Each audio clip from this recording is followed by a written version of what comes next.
अस्सलाम वालेकुम। मेरा नाम उमर जेकेएफ है और आप देख रहे हैं Umar JKF YouTube channel motivation by JKF. आज हम आपको कामयाबी के सुनहरी उसूल वो जिसको अपनाए बगैर कामयाबी के लिए सोचना भी नामुमकिन है, वो हम आपसे डिस्कस करेंगे। तो शुरू करते हैं। शुरू करने से पहले आप इस चैनल को सब्सक्राइब करें और बेल आइकन को लाजमी क्लिक करें ताकि आपको आने वाली नई वीडियो बआसानी आप तक पहुंच सके।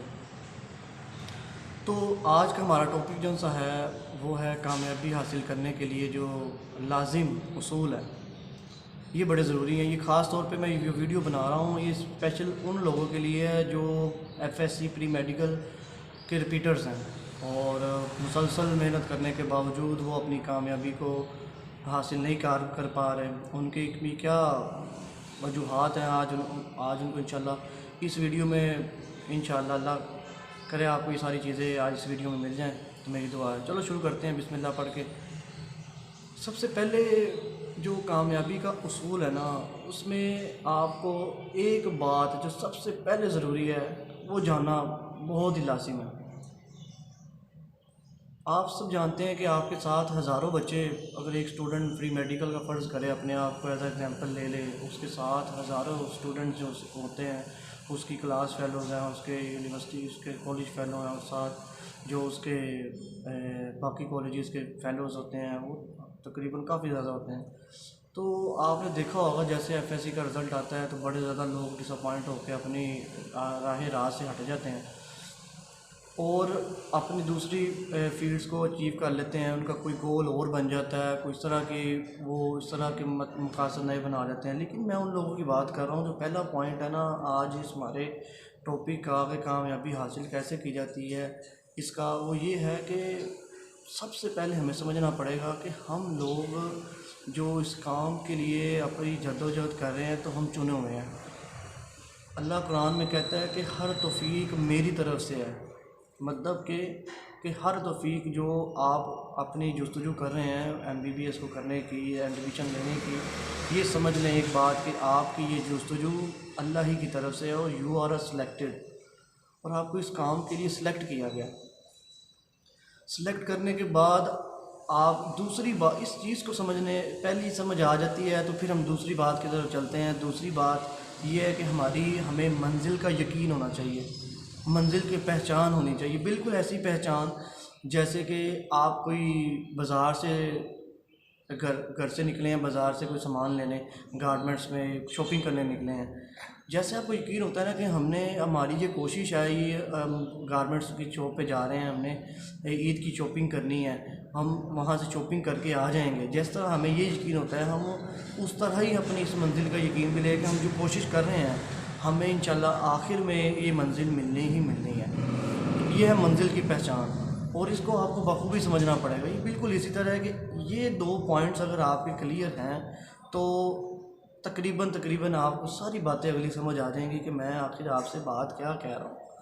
जो इसमें तीसरा पॉइंट है ना, मंजिल को हासिल करने का तीसरा पॉइंट, वो है इनाम का कायदा। ये इनाम का कायदा क्या है, ये आपको बताने से पहले आप इस बात को समझ लें कि अल्लाह ताला ने इस कायनात को बनाने के लिए और इसको चलाने के लिए कुछ कायदे बनाए हैं। अब हर इंसान अपनी मंजिल को हासिल करने की मेहनत करता है, हर इंसान करता है, कुछ ना कुछ ज़रूर करता है। जैसे कि इनाम का कायदा है, आप सब लोग इस आयत से बखूबी वाकिफ़ हैं। अल्लाह ने इस आयत के अंदर इनाम का सज़ा जज़ा का कायदा बता दिया है, मुतय्यन कर दिया है। वो ये है लैसल इंसान इल्ला मा सा, इंसान के लिए कुछ भी नहीं है सिवाय उसकी जिसके लिए उसने जस्तजू की। सिर्फ इस कायदे की बिना पे इंसान को ये मिलेगा।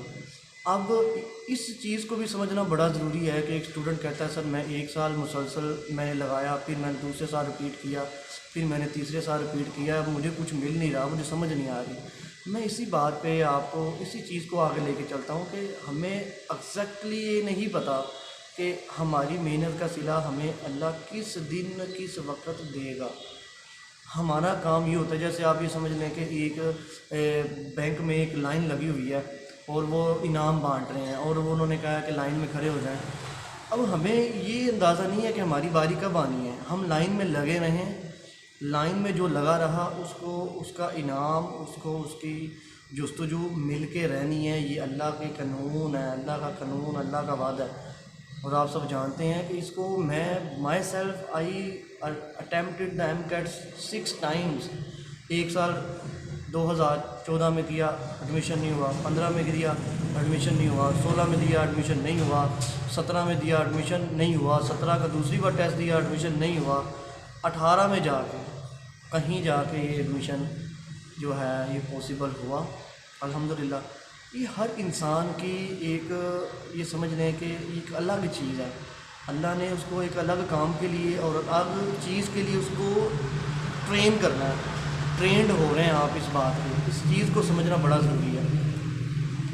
अब चौथी बात जो है ना, कायनात का उसूल, इस चीज़ को समझें, ये आपके हौसले के लिए है। अल्लाह कुरान में फरमाता है सूरत असर में, फ़इन्ना माल उसरी युसरा।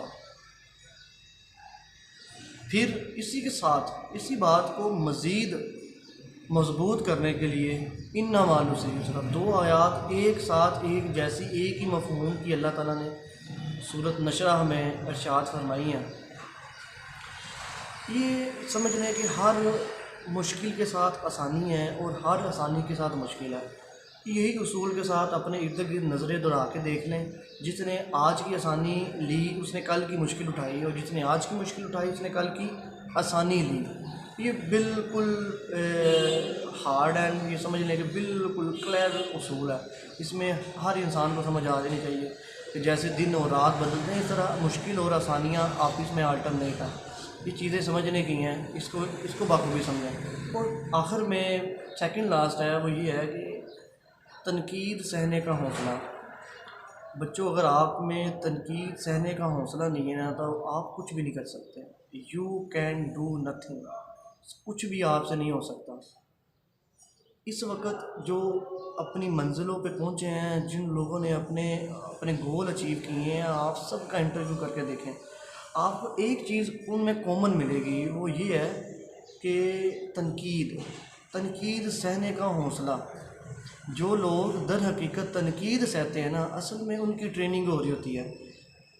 वही लोग ऐसे कारनामे करके जाते हैं कि तनकीद करने वाले मुंह में उंगलियां दे के सोचते हैं कि ये हो क्या रहा है, ये आखिर कैसे हो चुका है, और इसको आजमाना है। तनकीद आप ये समझिए आपके लिए सोना है, सोने को भी छोड़े हीरा है। इस वक्त अगर आप स्ट्रगलिंग फेज़ में हैं तो तनकीद को बर्दाश्त करें, जितना हो सके बर्दाश्त करें। और इसको किस्मती आप इसको समझें कि लोग हमें तनकीद का निशाना बना रहे हैं, लोग हमें तनकीद का निशाना बना रहे हैं और हम बिल्कुल राइट पे हैं। और आपको किसी को इस सूरत में जवाब देने की ज़रूरत नहीं, आपको अपनी कामयाबी का जवाब देना है। गर्ल्स अक्सर इस बात को काफ़ी दिल पे ले लेती हैं कि मेरे घर वाले मुझे क्या कहेंगे, मेरे इस तरह के जो रिश्तेदार हैं वो मुझे तनकीद का निशाना बना रहे हैं, क्या हो क्या रहा है। लेकिन आपको एक चीज़ क्लियर बता दूं कि ये चीज़ बड़ी ज़रूरी है। तनकीद से गुज़रना एक इंसान के लिए बड़ा ज़रूरी है। आपको इस चीज़ का पता है कि आग 2 तरह की होती है, एक वो इंसान को जला के राख कर देती है, और दूसरी आग वही आग इंसान को जला के कुंदन बनाती है। मैं इस कुंदन वाली आग की बात कर रहा हूँ, इस तनकीद की बात कर रहा हूँ। बच्चों, इसके बग़ैर आपको कामयाबी नहीं मिल सकती। लास्ट जो सबसे ज़रूरी है वो भी तनकीद की सहने का जो पहलू है उसकी कंटिन्यूशन है कि लोग जो आपकी तरफ पत्थर फेंक रहे हैं ना, आप इस कदर इतने ज़हीन हों कि लोगों के फेंके हुए पत्थरों को आपने अपनी अमारत, कामयाबी की जो अमारत बनानी है उसमें इस्तेमाल कर सकें। इस बात को समझें। इस बात का मतलब ये है कि आपको जो तनकीद की जाती है ना, आपको बुरा भला कहा जाता है, आपको अपने मकसद से हटाने के लिए हर चीज़ की जाती है, आप उसी चीज़ को पॉजिटिव लेते हुए उतना ही आगे बढ़ जाएं। आप उतना ही अगर फॉर एग्ज़ाम्पल अपने मकसद को हासिल करने के लिए आप 18 घंटे 16 घंटे 14 घंटे पढ़ रहे थे, आप उसको उससे ज़्यादा पढ़ना शुरू कर दें, आप उससे ज़्यादा मेहनत करना शुरू कर दें, उससे ज़्यादा आप तवज्जो देना शुरू कर दें इस बात को। इस चीज़ को आपने अगर एक चीज़ दबने से याद रखें, जब भी आप किसी चीज़ को कंप्रेस करेंगे ना, वो हमेशा ऊपर की तरफ उठती है। यही तनकीद का उसूल है। लोग आप पे तनकीद करते हैं, लोग आपको बुरा भला कहते हैं, लोग आपको अपने मकसद से हटाने के लिए तरह तरह के ओछे हथकंडे इस्तेमाल करते हैं। तो परेशान नहीं होना, ज़िंदगी में इस चीज़ को सीख लें कि बग़ैर तनकीद के, बग़ैर लान तान के आपको कुछ नहीं मिलने वाला। और लिटरली बता रहा हूँ, बिल्कुल क्लियर है, आपको बग़ैर लान तान के, तनकीद के कुछ नहीं मिलने वाला। ये समझ लें कि अल्लाह ने आपका ज़र्फ़ आज़माना होता है कि आप मुसलसल जब पानी में डूब रहे हैं ना, जब आप यहाँ तक पहुँच जाते हैं और एक सांस बाकी होती है, तब अल्लाह बंदे को उठाता है कि आजा भाई, अब तेरी मुश्किलात, तेरी आजमाइशें ख़त्म हो चुकी हैं। ये अभी का नहीं है, ये कायनात जब से बनी है उसी का ही उसूल, तभी से ही उसूल चल रहा है। तो उम्मीद है कि आपको इस वीडियो से काफ़ी हेल्प मिलेगी। और ये स्पेशल रिपीटर्स लोग जिन्होंने रिपीट करनी है FSC, वो लाजमी इस वीडियो को देखें। शुक्रिया आपका। अल्लाह हाफ़िज़।